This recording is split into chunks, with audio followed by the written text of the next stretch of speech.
Ooh, okay. I think we're live. Cold. I just got back from a hike with my sister and trying to warm up. Okay. We are live. We are live. All right, everybody.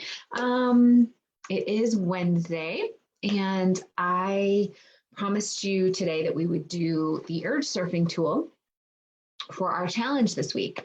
I just wanted to quickly mention thank you for all of the comments and questions and responses that you guys have coming into this challenge.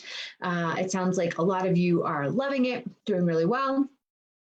Some of you are finding it challenging, some of you are finding it easy, but the point is that you're exploring it, and I love that. One of you mentioned yesterday, and this comment really moved me, and I guess I just wanted to mention it, but one of you said you were hesitant to come into this sort of challenge, this Healthy for the Holidays series, because there was a slight eye roll of sort of like, not another how to lose weight system, right? And as you know, being in here, that's not what we do in here. This is all about changing and transforming from the inside out and changing your relationship to food and examining things in a totally different way. And so I'm just grateful that you guys have taken a chance on this and that you're enjoying things. That makes me very happy. So keep letting me know how you're doing. Keep asking the questions. I am here for you all. So the urge surfing technique. So this week's challenge, of course, is, I keep calling it the sugar detox challenge, but truly it's using any food that is, quote, problematic for you, because we're just exploring it from a different way. You are asking yourself the question, is it worth it? You are asking how you would like to feel, and you are examining anything that comes up around your urges to have the food. I explained yesterday that I was having some of my own urges around sugar, just by the simple fact that I'm paying more attention to it and not just mindlessly eating sugar, which I had been doing for, a couple of months and didn't really like that. And so I'm on the challenge with you all. And I had another situation last night where my husband and daughter were eating dessert or something like that. And it was right in front of me on the table, and I could feel the urge to have it. And I used the urge surfing tool, which I'm about to tell you. And it works perfectly. And what I will say is, again, as I mentioned on Monday, I have full permission to eat sugar whenever I want, even in this whole challenge. The moment I decide, oh, I think I'm going to, go outside of the challenge and eat the sugar, that is completely available to me. I don't have any restrictions. I don't have any rules, hidden rules of you're not allowed to, or you'd be bad if you did, or any of that. It's just an exploration of whether or not I truly want to do that. And so far, it hasn't been a strong desire for me. So what did I do last night? So we were eating dinner at the table, and my daughter, she's so sweet, she's 8, and she likes to set our dinner table and like light a candle, and she turns down the lights and makes mood lighting, and then we all have dinner together, the 3 of us, and it's a very sweet, family moment. It's important for us to eat dinner together. So then after dinner, she brings over, I think I was telling you guys yesterday about the s'more bag. And it's chocolate covered graham crackers and chocolate covered marshmallows, kind of like s'mores. And they're really good. They really are. And they brought it over to the table, and my husband and daughter were having some, and I was choosing not to. But I could feel the dopamine pathways being signaled when the s'more bag got brought over. I could feel it. I could feel myself immediately go, oh, I really want some of that. And here's the thing is, what I'd been doing over the past month, 2 months, doesn't matter how long, but the pattern that I had gotten into was getting that dopamine signaling of, oh yeah, you want some, have some. You want some, have some. You want some, have some. And there was no space between. There was no pause. And so the you want some came up, and I would have some. And it would be so instant and so immediate.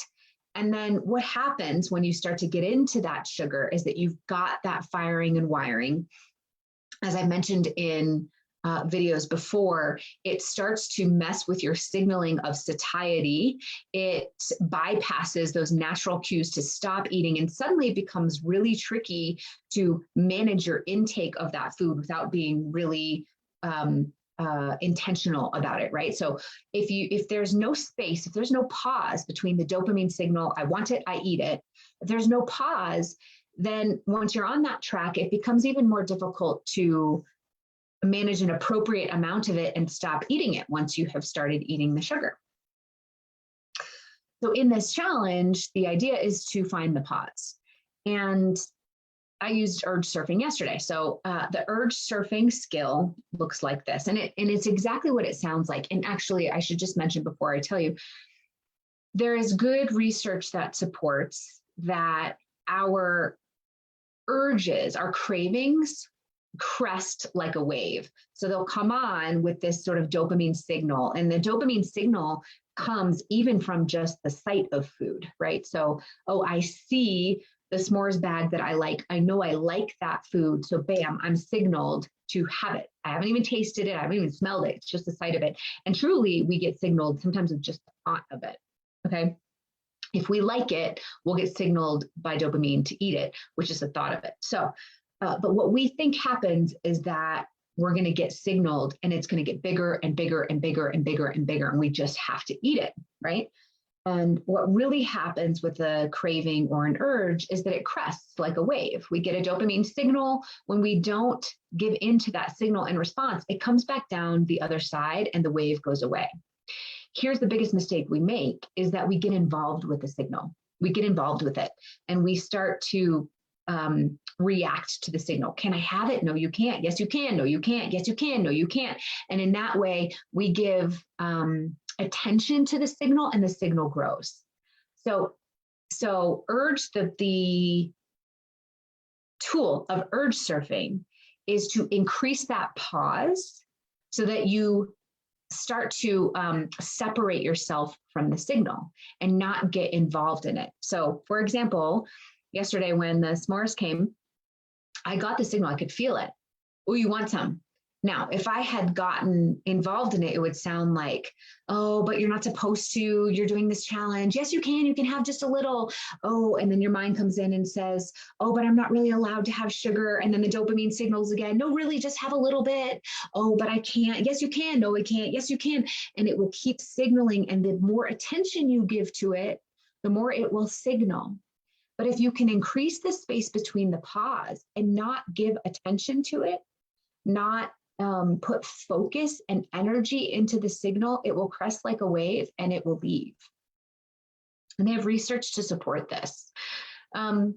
So what does that look like in practice? It looks like so for me, I got the urge, right? Have the s'mores. Now, the first step is to rate the urge on a scale of 1 to 10.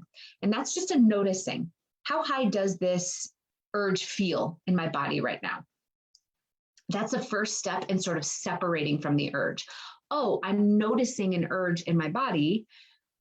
How high does it feel? And for me, I'll be really honest with you, it was pretty low. I mean, it was because I'm so used to doing this work, the urge was like a 4 or a 5. So it already started low, but bear with me, right? You're going to rate the urge on a scale of 1 to 10. I feel this urge to have the chocolate at a 9. Okay. At that point, you don't want to refuse the urge. You want to commit to exploring it and you separate from the urge. And so this is what I did. I said, oh, I noticed myself wanting to have some s'mores.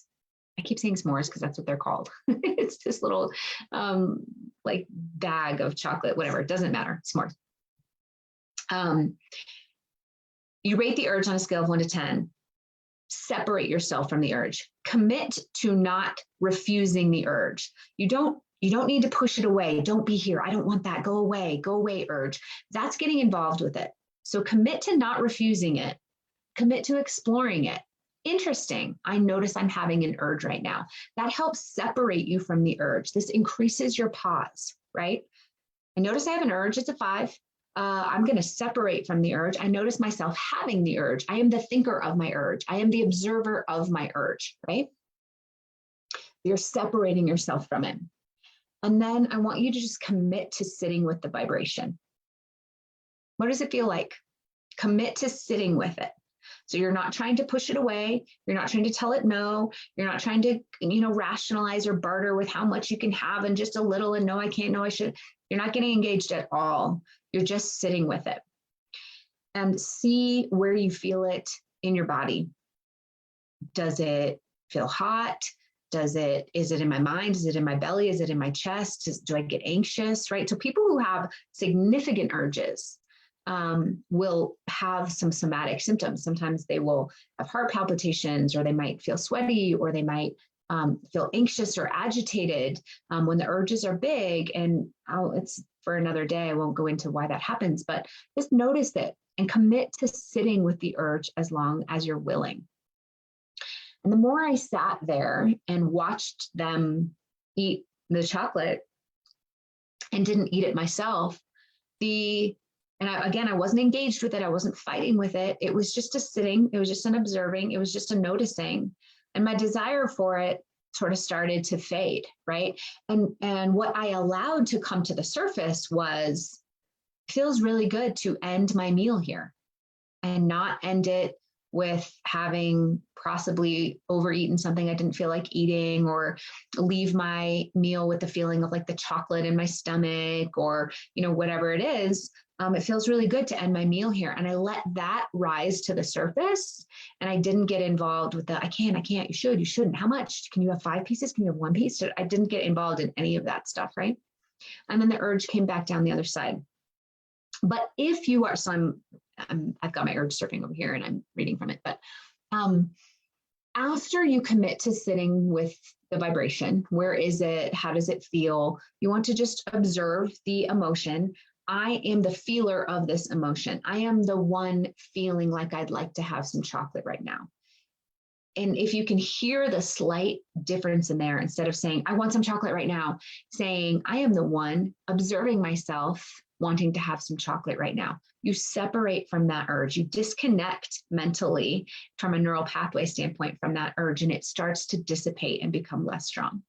Then you want to rate the urge again on a scale of 1 to 10 after you've sat with it for, let's call it 30 seconds, 60 seconds, and see if it's gone down any. Mine dissipated pretty quickly. I already knew that I was feeling good about sticking with this challenge and not having any chocolate, and it dissipated and we moved on with our night. If for you, that urge stays high, and it's, it was a 10 when you started and it's still a 9 or a 10 after you've sat with the emotion, then make a conscious decision about the urge. Okay, do I truly want to have a piece of this chocolate? Is it worth it? How will I feel after I've had it? If so, how much do I want to have? And just commit to staying present with it and being intentional with your decisions, and see what happens when you're present and intentional. Is it just one bite that satisfies you? Do you notice that after you've had a bite, now you want the whole thing? And oh my gosh, suddenly I feel pretty out of control. That's an interesting thing to notice about yourself, right? So the whole point here is being gentle, staying curious, and open to the information that might be coming when you have the urge.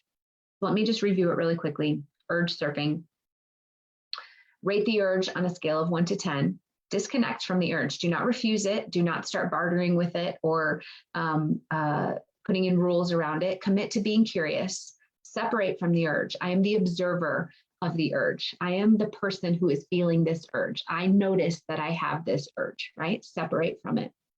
Commit to sitting with what's coming up. Commit to sitting with whatever physical, emotional vibrations, information is coming up for as long as you're willing, 30 seconds, a minute. See if it passes, see if it changes, shifts. Just commit to sitting there with unattachment, right? Non-attachment to the urge. And then rate it again on a scale of 1 to 10 after about a minute to 2 minutes. Ideally, you're sitting with it for at least a minute to let that urge crest and come back down. Because here's the thing, in the dopamine signaling, when you're not giving in to that dopamine, it will downregulate and it will stop signaling you because it's a waste of its energy. Dopamine doesn't have a brain. It just knows that, oh, I see this thing, I signal you to eat it. And if you don't give in to that signaling, it's inefficient for the brain to send you more dopamine. So it'll just stop. It'll stop sending it to you if you stop giving into that signaling. The problem is we keep giving in to the signaling. And so it's reinforcing that that signaling works. And it says, okay, signal the dopamine, you do the thing, I'm going to do that again, right? And it may kick up the signaling at first when you don't give into it, because it's going, wait a second, you usually give into this. What are we doing here? Let me try and give you a little more. And try and give you a little more. Oh, you're not having it? Okay, moving on. So try and sit with it for at least, a minute, 2 minutes, something like that. And then rate the urge again. And if you are feeling like it's still an overwhelming 10, then commit to being present with an intentional decision to eat whatever it is that's in front of you. Commit to being present, okay? So never abandon yourself in the process of intentionally eating what's in front of you, if that's what you decide. We'll talk a little bit more about that tomorrow, about if you decide to have some, how can you stay present and be intentional with it? Okay, let me just check and see how we're doing here. Oh, that's me live on my phone. I don't see any comments. Hopefully you guys are good there. Okay, good luck, and let's revisit this tomorrow. Let me know if you use the urge surfing, how it worked for you. If you have any questions about it, go ahead and pop them in the Facebook or on Mighty Network. I am checking both and responding to both, and we will pick this up tomorrow.